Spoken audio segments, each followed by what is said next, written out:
안녕하세요. 실전 투자자 경매하는 직딩 아빠입니다. 부동산 경매 및 공매 투자로 성공하는 사람들, 이들의 공통점은 무엇일까요? 바로 패차를 많이 해봤다는 것입니다. 그냥 많이가 아니라 정말 많이 한 달에 법원에 가서 경매 물건에 10번 이상 입찰했는데 모두 패차한 적도 있습니다. 집에서 컴퓨터로 입찰 가능한 공매는 패찰 경험이 헤아릴 수 없이 많습니다. 아쉽게 2등도 여러 번 해보았습니다. 낙찰받아 수익을 올린 경험만 이야기해서 그렇지 실제로 경매와 공매 투자로 성공한 사람들은 모두 이런 과정을 거쳤습니다. 아니, 계속 일어나고 있는 일들입니다. 너무 뻔한 이야기인가요? 네, 그런 마음 이해합니다.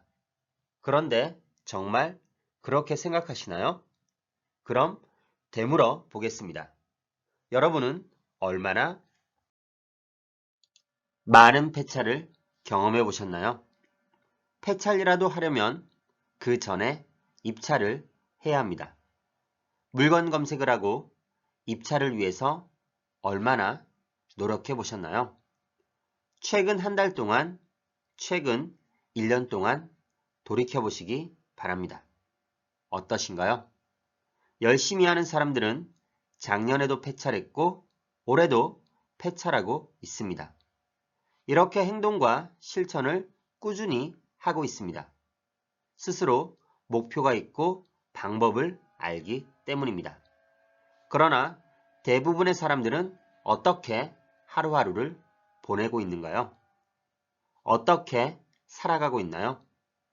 낙찰도 폐찰도 하지 않는 인생을 살고 있습니다.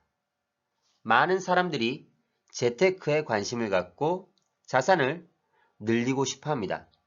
경매 투자로 시세 차익과 현금 흐름을 만들기를 꿈꿉니다.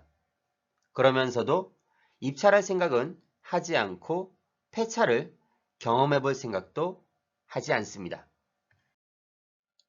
폐차했다는 것은 입찰을 시도했다는 것입니다.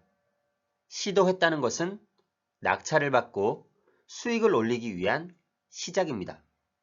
이런 시작을 했다는 것은 큰 의미가 있습니다. 자동차를 출발시키기 위해서 시동을 걸면 엔진이 돌아가듯이 나의 행동과 실천에 시동을 걸면 나의 열정도 불이 붙어 계속 돌아가게 합니다.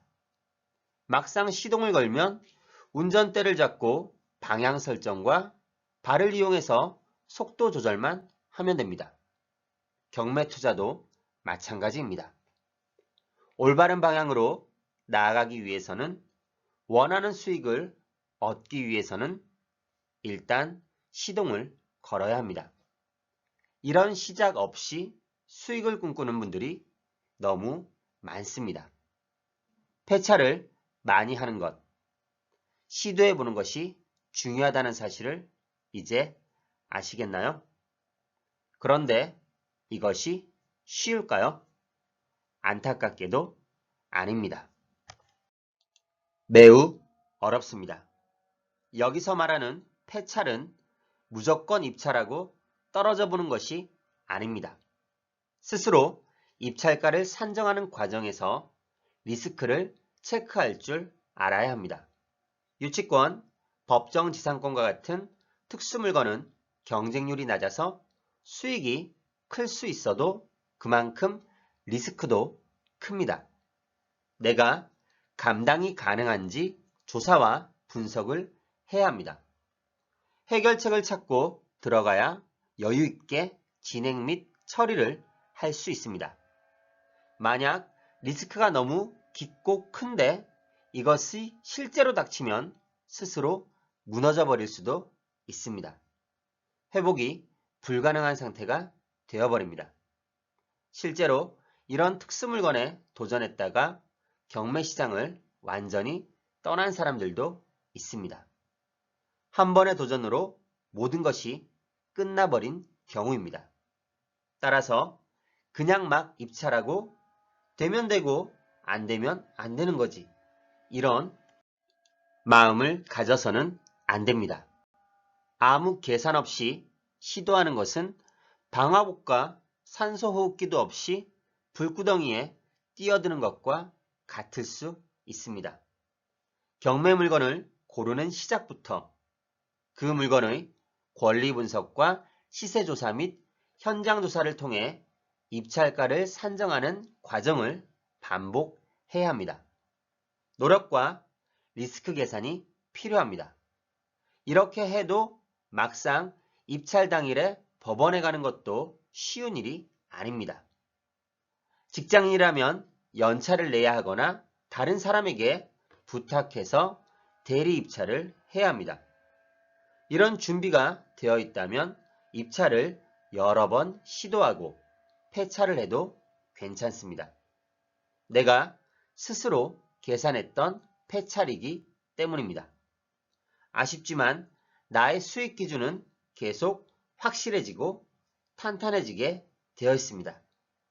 포기하지 않고 꾸준히만 한다면 결국 낙찰받아 수익을 얻게 됩니다. 그때 지금까지 했던 폐찰이 달콤하게 느껴집니다.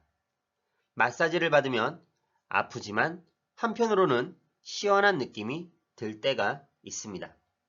고통이 일정하게 찾아오면 뇌에서 익숙해지는 것입니다. 이런 익숙한 고통이 쾌락이 되기도 합니다.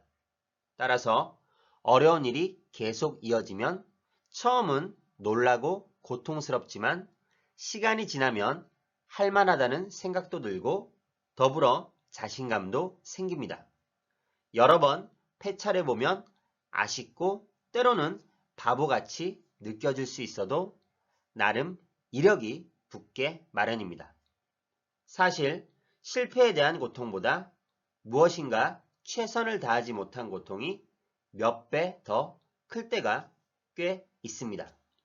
가만히 있으면 자산 가치가 하락하는 것과 같습니다.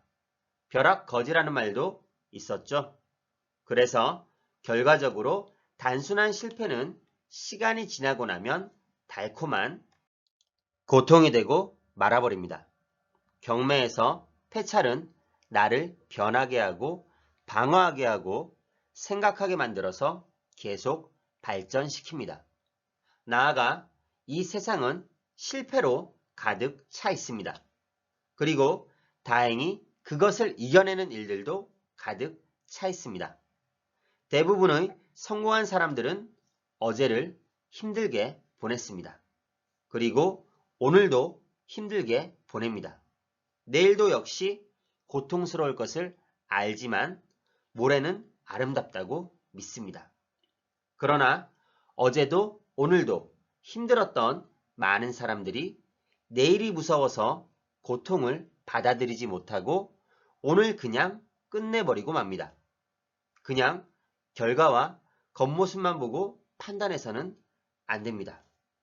인생에서 쉽고 편하게 이루어진 성공은 없습니다. 만약 그런 성공이 있다면 아직 참된 성공이 아닙니다. 남이 주거나 상속받은 성공이 끝이 좋지 않은 이유이기도 합니다. 폐찰의 다른 말은 도전입니다. 도전을 했기 때문에 폐찰이라는 실패의 경험을 가질 수 있습니다. 그런데 큰 문제는 없습니다. 폐찰은 시간적으로 에너지와 노력을 소비했지만 금액적으로는 잃은 돈이 전혀 없습니다. 보증금을 다시 돌려받고 오히려 얻는 것이 많습니다. 폐찰을 통해서 그냥 폐찰만 하는 것이 아니라 나의 입찰까지 과정과 그리고 나중에 그 물건이 어떻게 수익을 내는지 복귀하면 폐찰 확률 한 가지를 제거할 수 있게 됩니다. 이렇게 내공이 쌓이게 됩니다. 한 번, 두 번, 세 번. 폐찰한 사람은 패자가 아니라 경험이 많은 사람입니다. 사람들은 당연히 실패를 두려워하고 원하지 않습니다. 하지만 이런 과정을 통해서 성공을 한 사람들은 어떨까요? 여러 번 실패를 통해 결과적으로 얻은 부를 이용해서 또 다시 실패를 합니다. 이젠 더 여러 번 할 수 있습니다. 그만큼 리스크 감당이 되기 때문입니다. 이제 패차리 그리고 실패가 전혀 두렵지 않은 것입니다. 그래서 이것저것 시도가 가능합니다. 오늘 패찰하셨나요? 잘 하셨습니다. 내일도 멋있게 패찰하시기를 바랍니다. 결국 이런 패찰이 누적이 되어서 결과적으로 여러분이 원하는 낙찰과 수익으로 성공적인 투자를 하실 겁니다. 걱정을 이제 내려놓고 앞으로 나아가시면 좋겠습니다. 걱정의 40%는 절대 현실로 일어나지 않고 걱정의 30%는 이미 일어난 일에 대한 것이고 걱정의 22%는 안 해도 그만인 사소한 것이고 걱정의 4%는 우리가 바꿀 수 있는 것이라고 합니다. 나머지 4%는 우리 힘으로도 어쩔 수 없는 것이고요. 불과 4% 때문에 나머지 96%까지 걱정을 더하며 사는 것입니다. 젊으면 젊은 대로, 나이가 있으면 있는 대로 도전을 하시면 내 안에 숨어있던 열정을 새롭게 발견하실 겁니다.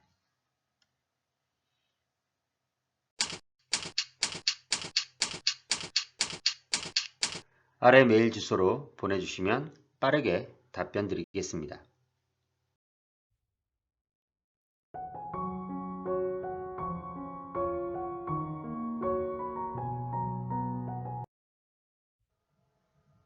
네이버 카페에 오시면 더 많은 정보를 확인하실 수 있습니다.